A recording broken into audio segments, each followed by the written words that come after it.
20 tahun lalu, Miko meninggalkan seorang teman terkunci di gudang gelap, menganggapnya hanya candaan.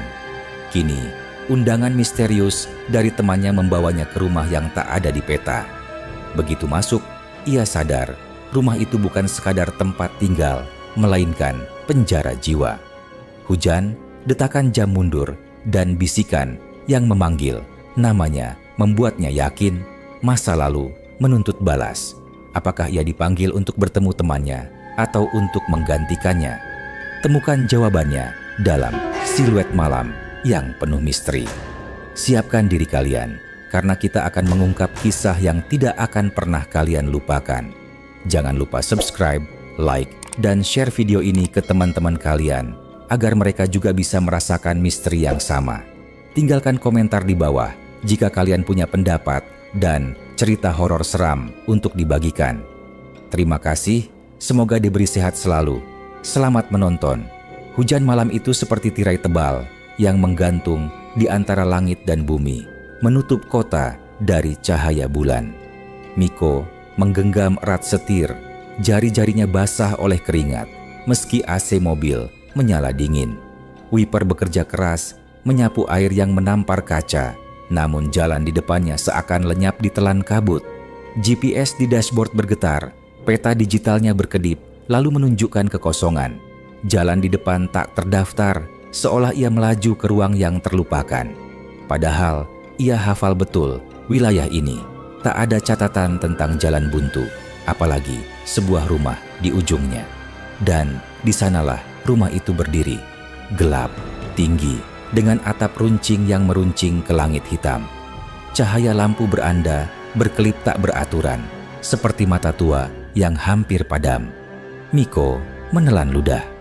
Ponselnya bergetar, layar menyala, menampilkan pesan singkat dari nomor tak dikenal. Miko, sudah lama kita tidak bertemu. Aku mengundangmu ke reuni. Datanglah malam ini. Aku menunggumu di rumah, di Jalan Hilang. Arman. Nama itu mengguncang ulu hatinya. 20 tahun, ia tidak pernah mendengar kabar Arman, teman masa SMA yang menghilang tanpa jejak. Teman, atau mungkin korban masa lalu yang ingin ia hapus dari ingatan. Dan Miko. Miko tahu ia punya andil dalam hilangnya Arman. Tangannya gemetar saat mematikan mesin mobil. Hujan tak lagi terdengar sebagai air, melainkan bisikan. Seolah rumah tua itu bernafas, menunggu hanya untuknya. Miko berdiri di bawah beranda yang bergetar diterpa angin. Setiap tetes hujan yang jatuh di kulitnya seakan membawa kembali suara-suara lama. Tawa masa SMA yang lepas bercampur dengan tangis yang dulu ia abaikan. Ia mengingat jelas malam itu, malam uji nyali. Arman, anak yang selalu duduk di pojok kelas dengan buku lusuh di tangannya, menjadi sasaran. Miko, Tiko, dan Ridwan menertawakannya. Miko tidak pernah berniat jahat, tapi ia sering ikut arus. Ia pikir itu hanya candaan, hanya main-main. Malam itu mereka memaksa Arman ikut ke rumah kosong dekat sekolah. Saat giliran Arman masuk ke gudang tua, Miko mendorong pintu besi berat itu hingga menutup rapat. Gembok berkarat dikaitkan. Sebentar aja, Man, biar seru, katanya sambil tertawa. Jeritan Arman menggema di dalam gudang, tinjunya menghantam pintu. Suaranya pecah, penuh teror. Tapi hujan turun deras dan mereka semua ingin cepat pulang. Miko memegang kunci, akan membuka pintu, ragu sejenak, lalu menenangkan dirinya. Besok pasti ada yang buka. Mereka meninggalkan Arman begitu saja di sana. Keesokan harinya, gudang itu ditemukan kosong. Arman lenyap. Tidak ada jejak, tidak ada tanda. Polisi mencari, guru bertanya.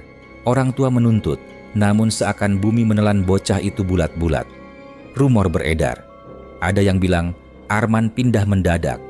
Ada yang bersumpah melihat sosoknya berkeliaran di lorong sekolah malam hari. Waktu adalah pelarut yang kejam. Semua orang melupakan Arman. Semua orang, kecuali Miko. Miko membawa luka itu diam-diam. Membawa rahasia itu seperti beban batu di dadanya. Rasa bersalah itu menghantuinya, tapi ia menekan perasaan itu jauh ke dalam. Ia berusaha menutupinya dengan kuliah, pekerjaan, keluarga. Tapi rasa bersalah itu tetap hidup di dalam dirinya, seperti detak jam yang tidak pernah berhenti. Bayangan gudang tua itu tetap sesekali muncul dalam mimpinya.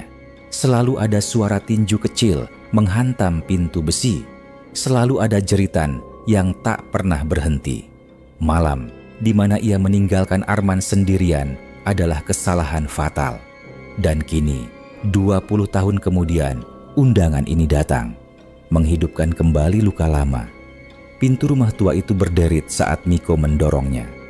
Angin dingin menerobos keluar, membawa aroma lembab, debu, dan karat. Dinding dipenuhi jamur hijau, lantai kayu berderit di setiap langkah. Di ruang tengah, sebuah jam dinding besar menggantung. Jarumnya bergerak mundur.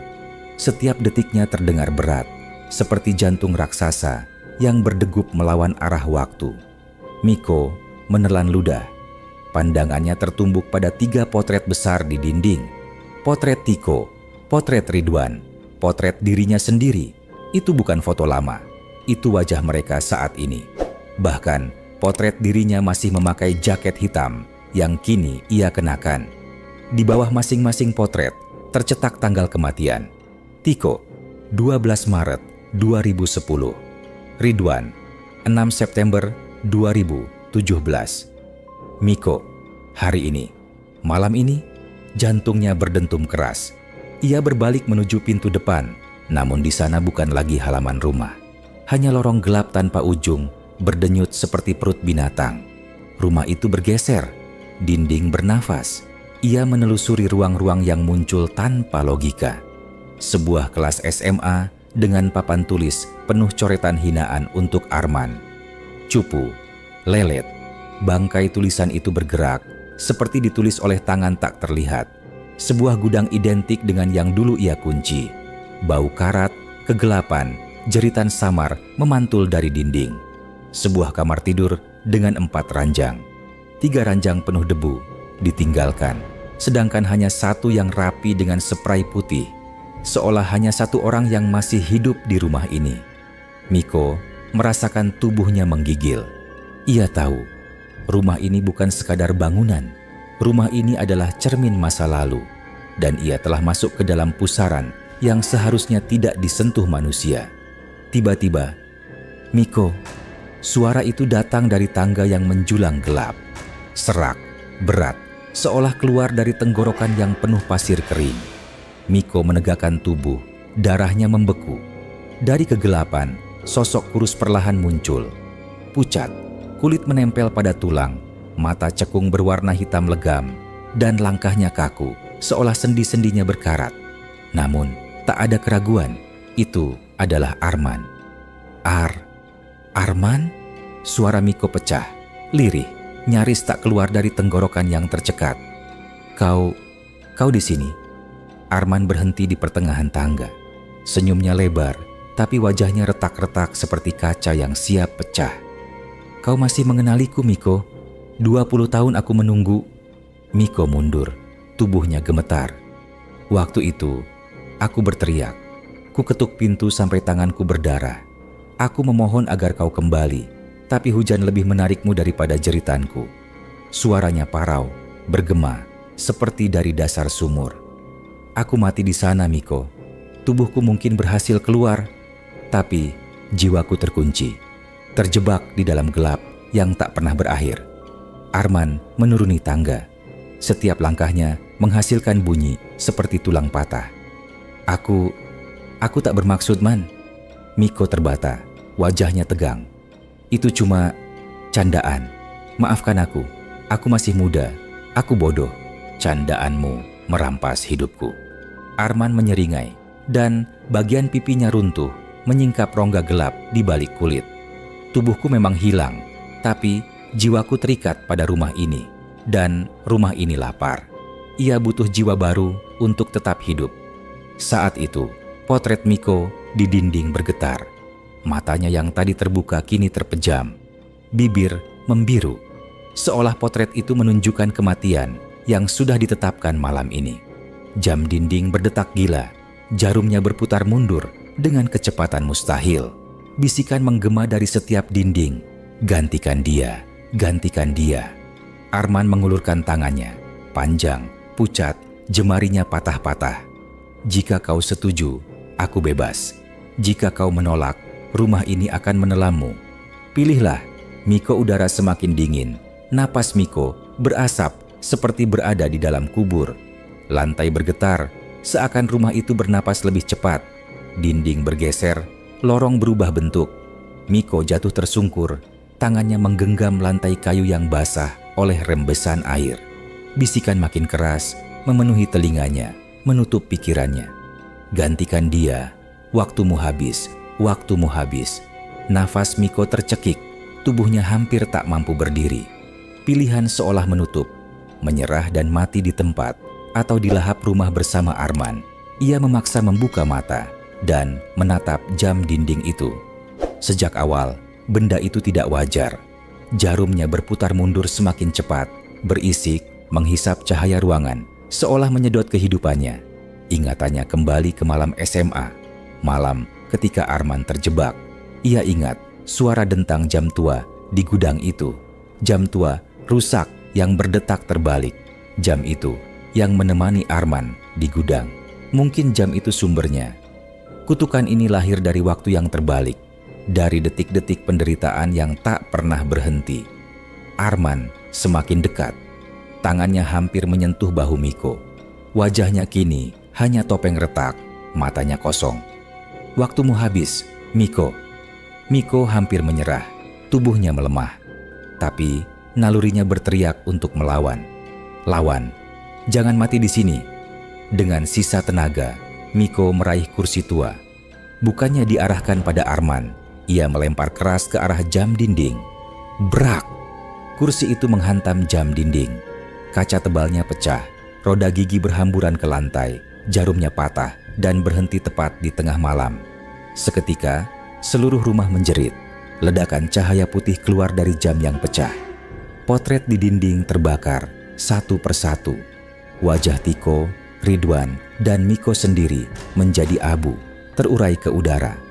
Arman melengking, suaranya tinggi, menusuk, membuat telinga Miko berdarah. Tubuhnya retak, serpihan kulit rontok, hingga yang tersisa hanya rangka hitam berasap. "Tidak, kau tidak boleh memutus waktu. Rumah ini, penjara jiwa, dan aku." Kalimatnya terputus. Tubuhnya hancur menjadi ribuan pecahan kaca hitam yang beterbangan, lalu tersedot ke dalam pusaran cahaya dari jam. Dinding rumah berguncang keras. Retakan menyebar seperti akar di tanah. Atap runtuh, jendela meledak. Udara dipenuhi debu, cahaya, dan jeritan samar ratusan suara yang selama ini terjebak. Dan lalu, keheningan. Miko terlempar keluar ke tanah basah. Ia kehilangan kesadaran. Ketika membuka mata, ia mendapati dirinya berbaring di jalan yang sama. Hujan deras masih turun. Nafasnya sesak, tubuhnya sakit, tapi ia masih hidup. Ia menoleh. Rumah itu telah lenyap. Yang tersisa hanya lahan kosong dipenuhi rumput liar, seakan bangunan itu tak pernah ada. Dengan tangan gemetar, ia meraih ponselnya. Tidak ada pesan, tidak ada potret kematian. Semua hilang, seakan mimpi buruk itu hanya ilusi. Ia menengadah ke langit malam, membiarkan hujan mengguyur wajahnya. Untuk pertama kalinya, setelah bertahun-tahun, ia merasa bebas dari jeritan masa lalu. Namun ketika ia berjalan menuju mobil, langkahnya terhenti. Dentang terdengar. Satu kali. Lalu hening. Miko berdiri kaku, kunci mobil di tangannya bergetar. Apakah rumah itu nyata? Ataukah hanya bayangan rasa bersalah yang akhirnya menelannya, lalu memuntahkannya kembali? Tak ada jawaban, hanya keheningan dan rasa bersalah yang tak pernah benar-benar mati. Apa yang dia lakukan bukanlah hal sepele. Ejekan, hinaan, dan tindakan yang dikira candaan telah meninggalkan luka yang tidak terlihat, tapi terasa mendalam, bahkan merenggut nyawa seseorang.